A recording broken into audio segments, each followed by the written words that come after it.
नाव दिलं आम्ही नाही, नाव काय दिलेलं, नाव तुम्ही मीडियाने ठरवलंय। पण मी एवढं सांगतो, ऑपरेशनची पूर्व तयारी सक्सेसफुल झालेली आहे आणि ऑपरेशन सुद्धा सक्सेसफुल होईल। चलो बाय बाय। आंबेडकर सांगतील। अरे काय तुम्ही रोज सकाळी संजय राऊत करता हो? त्यांचा दिवस चालला पाहिजे ना, त्यांचा विचार ये तो बोल रहे मुख्यमंत्री आहे आणि मागच्या सरकारमध्ये अंधश्रद्धेतून निर्माण झालेले मुख्यमंत्री होते आणि आता ईव्हीएम घोटाळ्यातून निर्माण झालेले मुख्यमंत्री असं कोण म्हणलं? म्हणजे किती विसंगत स्टेटमेंट आहे बघा।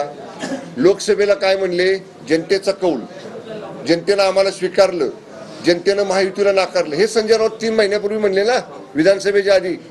तीच मशीन विधानसभेला वापरली ना, ज्या मशीनवर बटणं दाबली लोकसभेला त्याच मशीनवर बटणं दाबली विधानसभेला। मग तेच मशीन लोकसभेला चालतं आणि तेच मशीन विधानसभेला चालत नाही। म्हणून मी बघा, मी सारखा सांगतो, तुमच्या सगळ्या वाहिन्यांना माझी विनंती आहे, महिन्याच्या शेवटच्या दिवशी तुम्ही स्वतः 1 तारीख ते 30 तारीख संजय राऊतांनी केलेलं तुमच्या प्रत्येक वाहिनीनं काय स्टेटमेंट केली ती एका बाजूला दाखवा आणि दुसऱ्या बाजूला त्यातली किती खरी निघाली तुमचं तुम्हीच विश्लेषण करा।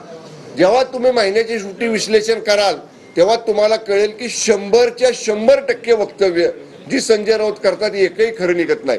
त्यामुळे संजय राऊतांच्या असल्या भंपक वक्तव्याकडे आम्ही फारसं गांभीर्यानं बघत नाही। आणि आम्हाला तर अशी माहिती मिळाली आहे, आम्हाला अशी माहिती मिळाली आहे की तुमच्या सगळ्या हिंदी आणि मराठी चॅनलला, इव्हन इंग्लिश चॅनलने सुद्धा कॉन्ट्रीब्युशन करून काही फंड केलेला आहे जमा, आणि तो फंड त्यांना दिलेला आणि त्या माध्यमातून सकाळी त्यांच्यापासून तुम्ही सुरुवात करताय, जेणेकरून तुमचा दिवस व्यवस्थित जाईल। काय आता खरं खोटं मला कल्पना नाही, परंतु हे लोक बोलतायत।